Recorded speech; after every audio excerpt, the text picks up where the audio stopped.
Itu ya itu banyak kita yakin gitu kan. Kalau sudah positif sembuh, enggak akan kena lagi. Kena lagi.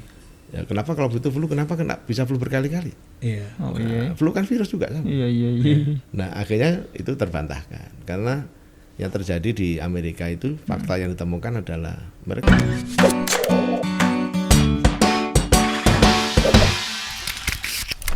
Oke, selamat sore Tribuners. Sore Tribuners. Kembali lagi bersama aku nih, Reinhard, dan di depan aku ada Bang Tommy. Ya. Kriwil-kriwil manis. Asik. Nah, hari ini ada siapa nih, Bang? Sore kita yang baru dilantik nih kemarin kayaknya ya. Ya, Sebulan ya, Pak. Ini bersama Pak Muhammad Bisri. Bang Bisri, selamat Kepala sore. Dinas Kesehatan Kepri. Apa kabar Pak Bisri? Alhamdulillah. Sehat sentosa ya, Pak ya. Apa kalau bahasanya orang itu never better. Mudah-mudahan sehat selalu, Pak. Terhindar dari COVID-19. Nah, sore ini kita mau ngebahas soal COVID nih. Dan kaitannya juga dengan pilkada nih, Pak. Dari kacamata Dinas Kesehatan Kepri kali, Pak ya. Ya. Nah, mungkin langsung aja kali, Bang ya. Iya. Nah, untuk kasus COVID Kepri sendiri kan, Pak, dari kota kabupatennya kan Batam penyumbang terbesar. Disusul Tanjung Pinang, disusul Bahkan Bintan, meningkat ya. dan meningkat terus. Meningkat terus. Ada juga Lingga dan lain lah kabupaten lainnya. Nah, gimana nih Pak perkembangan COVID-19 di Kepri sampai hari ini? Ini kalau ini langsung ya. Iya, Langsung, silakan Bang. Ini kalau saya ngamati dari bulan Maret itu ya, itu seperti kalau kita mendaki gunung. Jadi awalnya itu kan melandai, naik sedikit, berhenti. Itu pada bulan Juni. Juni. Nah, ketika new normal digembar-gemborkan, itu pendatar. Begitu Juli udah dikeluarkan new normal, mulai merangkak naik tuh. Mulai merangkak naik. Nah, ketika merangkak naik ini mulai gusar. Kita semua gusar. Wah, ini kayaknya kita salah ini istilah new normal. Akhirnya dikeluarkanlah adaptasi kebiasaan baru itu istilah bulan-bulan Agustus ya. Iya. Tapi itu sudah terus naik sampai sekarang. Terus naik. Kita kira bulan akhir Agustus naik, agak turun dikit. Batam sempat jadi kuning apa hijau itu ya? Hijau. Kuning ya, Bang. Kuning. Nah, kita semua senang. Tapi level itu kalau kita main game itu kan ada level. Nah, itu udah level kedua. Nah, kemudian naik lagi ini lebih tinggi daripada jumlah periode 3 bulan yang pertama. Jadi kita kalau menghitung tingkat keparahan ini, kondisi itu kita tengok kasus aktifnya. Ya, kasus aktifnya berapa? Ketika peak yang pertama dulu itu kasus aktifnya sekitar 400-an yang aktif ya, Pak ya. Aktif 400 maksimal 500. Sekarang ini kasus aktifnya 880. Iya, benar. Jadi sama-sama naik. Tapi tengok sekarang paniknya beda. Kalau dulu saya belum khawatir, tapi sekarang tuh kawan-kawan juga saya itu merasa khawatir. Kenapa tuh Bang? Artinya apa? Berarti 3 bulan ke depan kasus aktifnya juga akan naik lagi menjadi double. Kalau dulu 400 jadi 880, maka 3 bulan lagi bisa jadi double jadi 1.600. 1.600 ya. Apa konsekuensinya? Dengan kondisi sekarang aja kita lihat sudah nggak sanggup lagi menampung. Galang penuh. Kemudian apa itu Tanjung Uncang, Rusun ya. Penuh juga. Bapelkes disiapkin. Sekarang rumah sakit provinsi itu penuh juga. Nah, kemudian LPMP udah kita buka langsung terisi separuh. Nah, hari ini mungkin udah penuh lagi karena udah ngantri 73. Padahal kapasitas cuma 84 totalnya. Jadi kita sekarang sudah over capacity. Kita bayangkan kalau 2 kali lagi 3 bulan ke depan. Nah, nanti kita nggak punya tempat lagi. Harus segera dipikirkan menyiapkan tempat-tempat baru.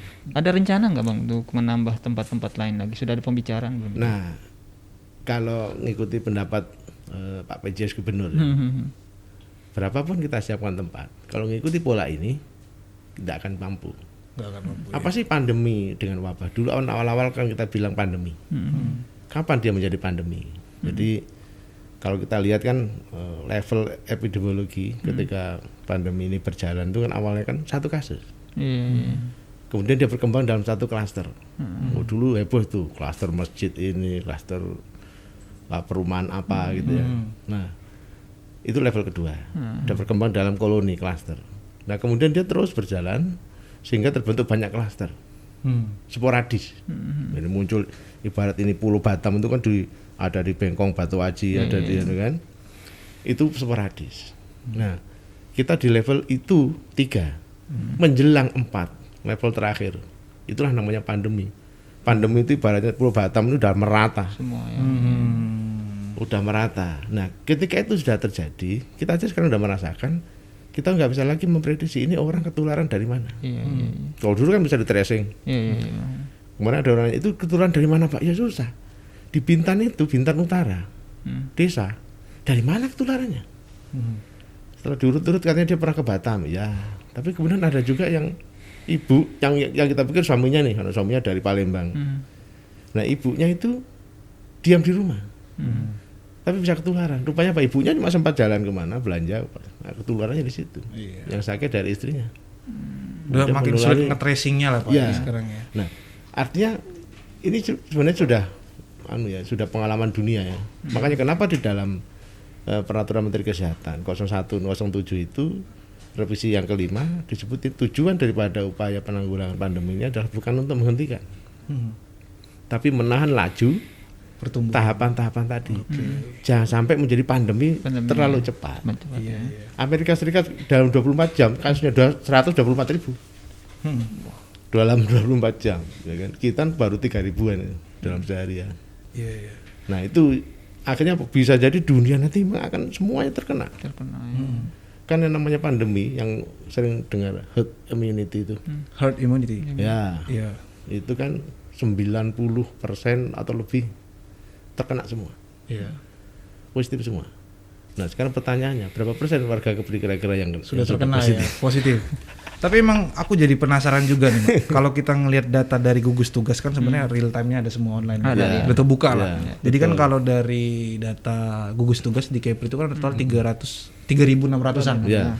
Total yang sembuh 2.600-an. Ya, Terus ada yang aktif sekitar 800-an ya, lah. ya. Nah, tapi aku penasaran nih, Pak. Dari yang aktif itu sebenarnya gejalanya gimana sih, Pak? Karena hari ini aku ngeliat COVID itu udah nggak kayak yang dulu tuh. Ya.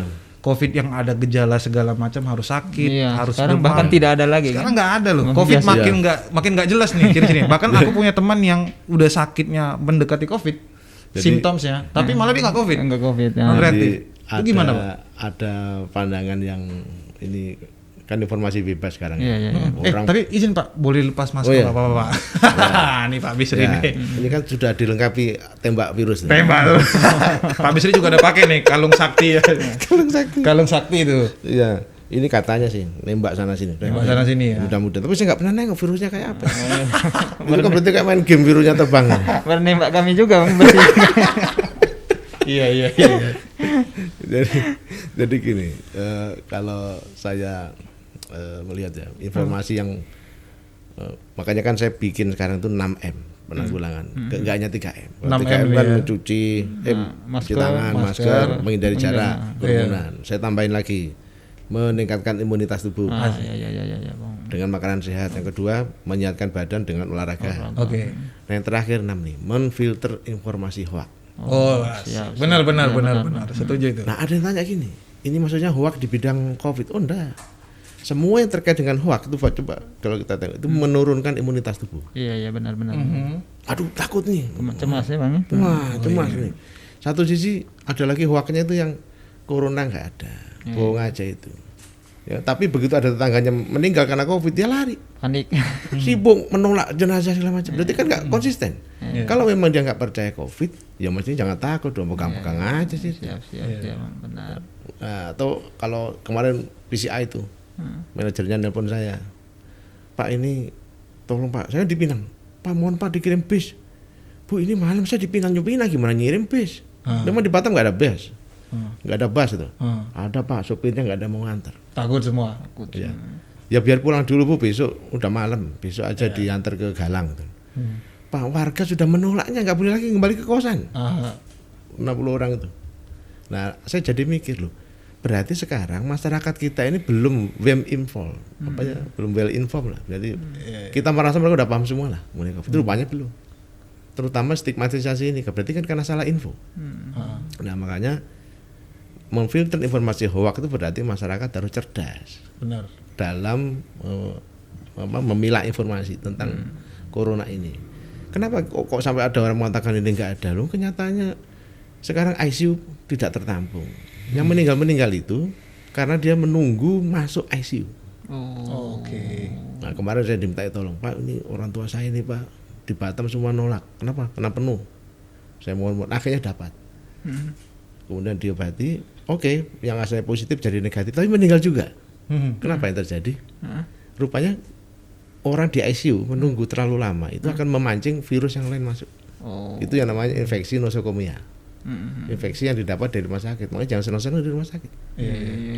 Justru rentan ya Pak. Ada bakteri yang kita nggak paham. Iya. Dan dia meninggalnya karena itu. Bang, itu aku sedikit potong. Itu Iya. meninggal itu kan dari dulu kan ya kami sempat dapat informasi kalau yang meninggal itu kan ada penyakit bawaan. Ya. Nah, sekarang informasi baru dari Abang ini karena terlambat ditangani di ICU yang sebetulnya Ya. yang lebih efektif atau lebih akurat yang mana nih kira-kira? Ya berarti kan gini, ada gradasi nih. Ada yang sehat-sehat saja. Jadi kan dari satu komunitas yang akan bisa menjadi positif itu mungkin berapa persen? 20% lah. Kalau saya tengok di Kepri ini dari 28.000 kemarin yang dites, itu yang positif 2.000 sekian, berarti 10%. 10%-an ya. Apakah ini meningkat dari 10%? Bisa saja. Semakin sejalan dengan meningkatnya pandemi. Tapi artinya tidak semua orang di dalam kontak itu bisa menjadi positif. Karena berarti virusnya tidak bisa berkembang, tidak bisa replikasi di dalam tubuhnya. Nah, dari yang konfirmasi positif tadi, yang 10%, kematiannya 2,7%. Berapa orang tuh? 88 ya? 8. Ya kan sekarang 88 tuh. Nah, berarti dari 3.088 per 3.000. Hitungannya pasti 2,sekian%. Bang, itu kebanyakannya karena itu Bang, ada penyakit bawaan itu ya? Atau Ya, gimana? tubuh kita tuh dulu waktu kita belajar kan ada daya tubuh masing-masing orang itu berbeda. Iya. Ya kan ada faktor herediter, ada kemampuan alami tubuh atau keturunan itu ada yang mempengaruhi di sana. Nah, kita tengok tingkat kematian Indonesia itu awalnya kan rendah. Karena kita percaya bahwa daya tahan orang Indonesia ini Kuat. bagus.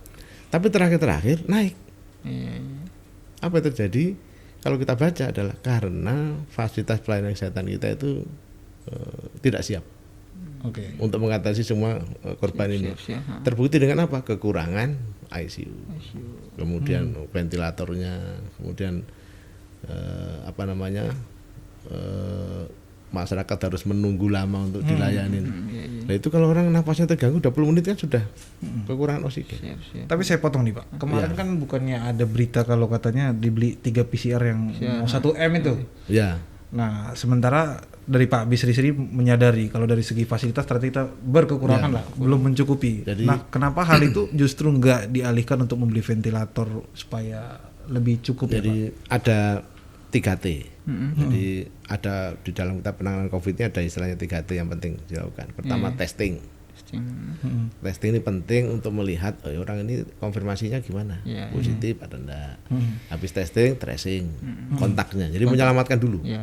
Jadi gimana agar ini tidak menyebar. Makanya kemudian yang sudah positif istilahnya diisolasi supaya nggak nular yang lain. Nah kemudian yang diduga kontak di karantina, itu yang sehat tadi tuh. Sebelum dia dites di karantina dulu supaya nggak makin menyebar. Nah, jadi ada istilah perbedaan isolasi dan karantina. Nah kemudian treatment. Nah ini kita selama ini aktif dengan testing tracing. Kenapa kita nggak memperhatikan treatment? Karena memang kasusnya nggak banyak. Kasusnya nggak banyak. Jadi cuma 2,7% tuh kan. Itu tingkat kematiannya. Kemudian yang sakit lebih dari itulah, tapi yang mati segitu. Nah, dari yang 10% tadi positif kan tidak semuanya sakit. Nah, yang sakit mungkin 10% dari situ. Dari yang 10% yang meninggal 2. Nah, kebanyakan yang sakit ini berat kondisinya. Tapi angka kesembuhan kita kan 80%. Besar. Nah, artinya dari 3.000 sekian 80%-nya itu sehat lagi, sembuh. 3.800 kan kita kematian 2,7%, nanti kira-kira 70 hampir 80%. Angka kesembuhan kita ini mereka sembuh. Nah yang meninggal 2,7%-nya. Nah kenapa meninggal ini Ya karena faktor komorbid tadi itu, ada yang memang ada orang yang kena debu sedikit itu langsung reaksinya berlebihan dan paru-parunya nggak tahan nih, atau kemudian ke ginjalnya, ke livernya. Kalau dia udah sakit, udah cuci darah segala macam, berarti makin menambah resikonya. Nah ini yang banyakan meninggal karena faktor komorbidnya. Kalau virus nggak bisa membunuh memang. Virus tidak akan pernah bisa membunuh. Bang, tapi yang dulu sempat orang bilang itu kalau memang kita dalam posisi sehat atau daya tahan tubuh kita baik, itu kan lewat 14 hari ya virus hilang sendiri. Itu gimana tuh sebetulnya, benar tidak tuh? Itu banyak kita yakin gitu kan. Kalau sudah positif sembuh, tidak akan kena lagi. Ya, kenapa kalau butuh flu, kenapa bisa flu berkali-kali? Iya. Flu kan virus juga sama. Iya. Nah akhirnya itu terbantahkan karena yang terjadi di Amerika itu fakta yang ditemukan adalah mereka sudah positif, kemudian ada relapse positif lagi, itu kondisinya lebih berat. Lebih berat. Nah ini yang jadi perhatian kita ini, karena saya nanya langsung nih kepada kawan saya yang spesialis paru, mereka yang sembuh itu akan meninggalkan bekas virus ini, jaringan parut di paru-parunya. Artinya ada sel-sel paru-parunya udah rusak. Bayangkan kalau itu kena lagi, maka akan bertambah lagi yang rusak. Makanya itulah kenapa dia makin berat. Nah artinya kalau kita sudah positif kemudian sembuh, jangan leha-leha. Tetap disiplin. Iya. Protokol kesehatan tidak tertular lagi. Tapi dari menarik tadi Pak yang kita ngebahas soal PCR tadi. Ya. Kan berarti fokusnya sekarang ada di testing dan tracing. Nah, bisa dikatakan bahwa berarti urgensi pemerintah sekarang ada di dua hal itulah. Ya. Dan mungkin asumsi pemerintah bahwa sekarang mungkin pemerintah ngerasa sedikit berhasil kali. Karena angka kematiannya dianggap rendah sehingga mungkin agak mengenyampingkan, biarpun kita bilang nggak bisa mengenyampingkan ya. Jadi kalau sebenarnya pemerintah kita itu sudah siap secara kebijakan. Jadi undang-undang penanggulangan COVID ini itu kan undang-undang nomor 2 tahun 2020 dikuat dengan instruksi Mendagri nomor 1 tahun 2020 itu sudah mengamanatkan, sudah menginstruksikan agar pemerintah termasuk pemerintah daerah itu menyiapkan sarana kesehatan, APD-nya semua disiapin, penyiapan ruang ICU itu sudah. Pada waktu itu kan kasus masih rendah. Nah cuma sudah menjadi gaya kita itu mana yang menjadi prioritas dulu. Yang isu yang kuat saat itu kan lockdown. Maka masalah yang utama timbul adalah masalah sosial. Makanya kemudian belanja yang dilakukan belanja untuk social safety net. Padahal urutannya di dalam undang-undang itu pertama disebutkan adalah prioritas penggunaan anggaran adalah untuk belanja kesehatan. Memperkuat sarana kesehatan. Baru social safety net, baru yang terakhir PEN, pemulihan ekonomi nasional. Tapi pemulihan ekonomi nasional tidak akan pernah bisa jalan selama kesehatannya nggak bisa ditangani dengan Jadi kalau kita lihat itu pada kenyataannya saat ini di Provinsi Kepri pada apa pengadaan fasilitas kesehatan kayaknya. Nah sekarang mulai, jadi kita beruntung ada juga bantuan banyak sih dari Tamase. Kita udah mulai mengadakan, udah mulai menyiapkan ini. Sekarang saya juga lagi berpikir, kemarin ada Pak Gubernur memerintahkan untuk rumah sakit Tanjung Uban itu dipakai untuk full menangani COVID, karena gedungnya itu untuk isolasi enak karena dia gedungnya terpisah-pisah. Nah, kemudian peralatan juga lumayan udah bagus. Nah, tapi masalah lain adalah tenaga. SDM.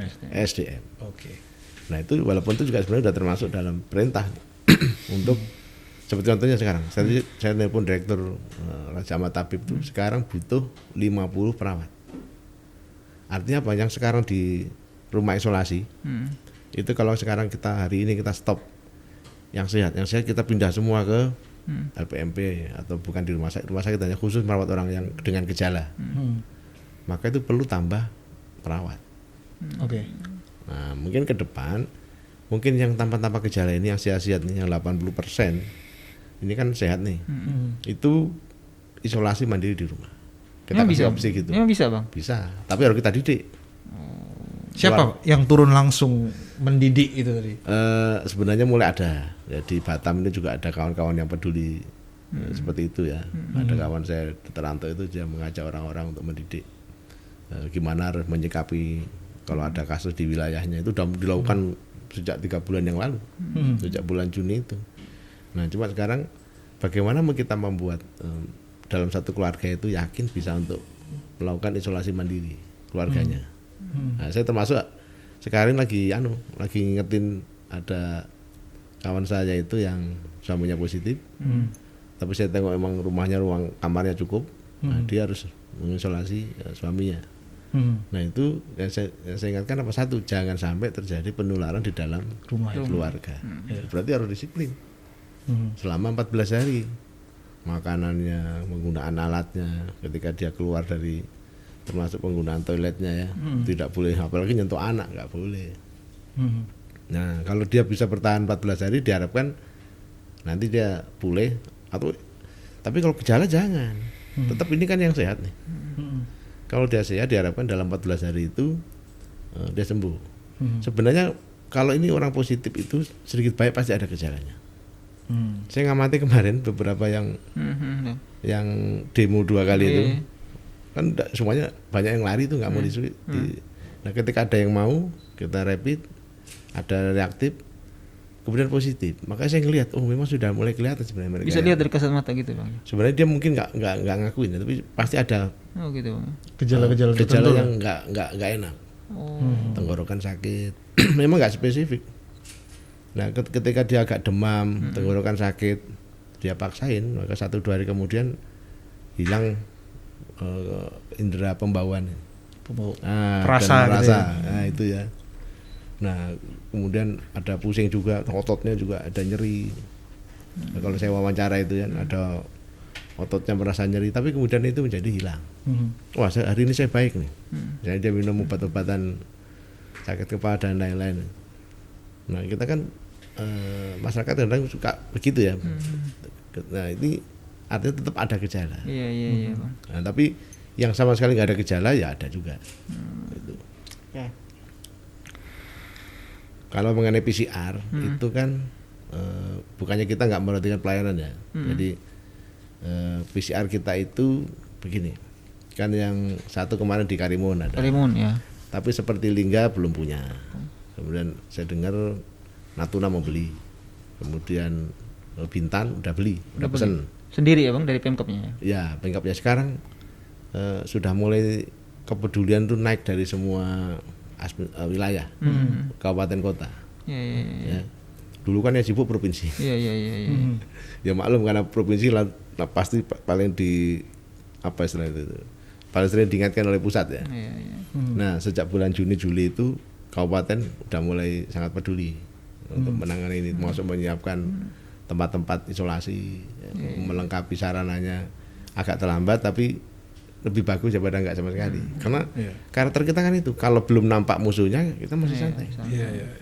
Wah kasusnya baru 1 Pak, masih belum padahal 1 itu yang kelihatan. Aslinya udah menyebar berjalan itu. Nah kita bayangkan dia menyebar 100 orang dulu, baru ada mungkin 2 orang yang kelihatan sakit. Nah seperti itu. Nah kita sering lengahnya di situ. Kita pengen tahu juga nih Pak. Sekarang kan ada PJS nih, Pak Bahtiar nih, yang mungkin sebelumnya pengganti Pak Irianto. Apa sih nih Pak, semenjak menjabat sebagai pejabat sementara minum Bang. Gubernur? sorry. Apa mungkin program besar atau program khusus kebijakan dia itu Bang, yang dilakukan untuk menekan COVID? Kita penasaran nih Bang. Masalahnya beliau itu termasuk saya kan ikut nyambut beliau waktu datang itu. Maka pesan beliau dari Mendagri adalah gimana menjaga pilkada ini supaya berjalan dari COVID. Maka konsen beliau di gimana menangani COVID ini. Penanganan COVID terutama di pilkada ya Pak? Ya, makanya langsung pada hari juga beliau langsung mencanangkan pilkada sehat. Apa maknanya? Pilkada jangan sampai menjadi klaster baru penularan COVID ini. Makanya dan itu memang gaungnya jadi luas. Ya, sekarang ini dari KPU, Bawaslu kalau bikin acara itu pasti ngundang kesehatan untuk memastikan acaranya itu mengikuti standar protokol kesehatan. Ya. Dan beliau Pak Gubernur tidak bosan-bosannya ketika beliau turun ke lapangan, ke pasar, selalu mengingatkan masyarakat untuk patuh pada protokol, karena memang tidak ada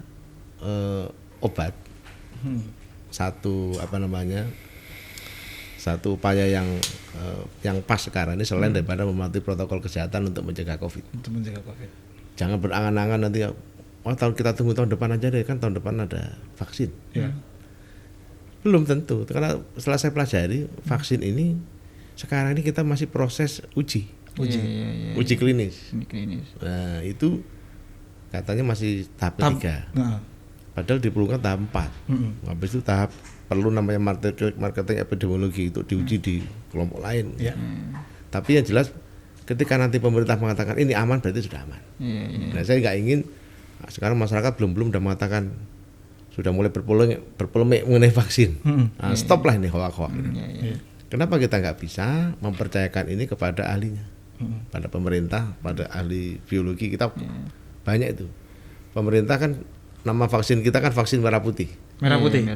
Ya. Sebagai wujud kemandirian nanti pemerintah di dalam menciptakan vaksin ini ya. Nah ketika itu sudah di launching berarti aman. Nah cuma yang saya lihat itu apakah vaksin ini cukup? Nah ini yang masih jadi pertanyaan. Maksudnya cukup untuk seluruh penduduk ya. Nah ini yang jadi pertanyaan. Tapi program itu tetap akan dimulai. Saya sudah melatih tenaganya untuk di Kepri itu. Nanti kan dosisnya 2 kali tuh disuntik. Nah, tapi kan yang masih diteliti sekarang ini adalah efek sampingnya, kejadian ikutan setelah vaksin kan harus dicoba ke orang nih. Nah itu akan dianalisa mendalam. Nah kemudian nanti baru akan gejalanya sih sama dengan orang kalau kena COVID pertama ya. Ada beberapa nih yang saya kutip dari laporan penelitiannya itu ada yang agak pusing-pusing dikit, agak demam sedikit. Nah ini kan kejadian ikutan pasca imunisasi. Nah hal seperti ini harus dikomunikasikan luas. Nah, jadi masyarakat akhirnya bisa paham, oh memang vaksinasi itu begitu. Ya sama dengan bayi kalau vaksinasi itu agak demam. Nah hal-hal seperti ini kemudian jangan dijadikan polemik. Ya, kita percaya pada ahlinya bahwa itu memang begitu. Ya, kemarin ada Pak ini apa aman? Ya saya nggak bisa jawab. Karena sekarang masih proses. Yang bisa jawab itu nanti para ahli dan pemerintah. Bang, tapi ini aku nih agak terganggu juga nih. Saya melihat tuh gini, dulu tuh masih landai memang. Ya. Tapi kan ketika Pak PJS datang dan dengan mulai gencar dengan pilkada sehatnya malah itu, meningkat. Meningkat. Jangan sampai PJS ini datang kok gimana kok jadi meningkat kasus tapi ini. Sebenarnya faktornya bukan karena beliau. Ya kan? Beliau itu apa saja kali ya mestinya kalau beliau misalnya seperti beliau itu dimulai bulan Maret misalnya tetap juga akan berjalan.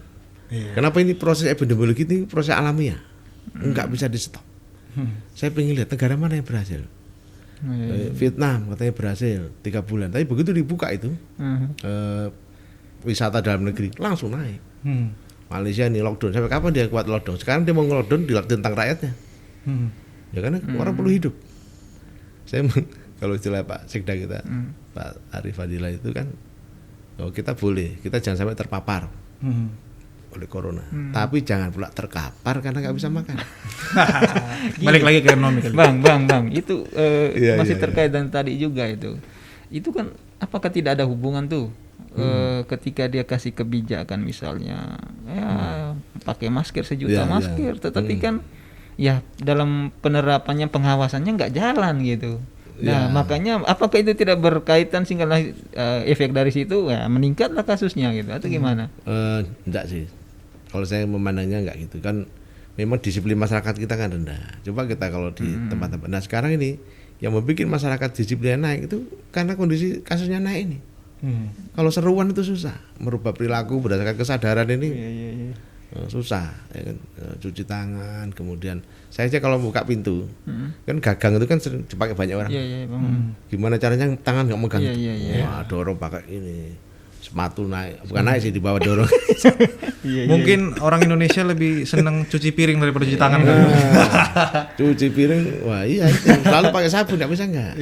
Padahal sabun apa aja itu selesai. Itu bisa ya Bang? Bisa. Efektif Bang itu ya? Efektif. Nah kemarin ada yang nanya, Pak disemprot aja pakai desinfektan.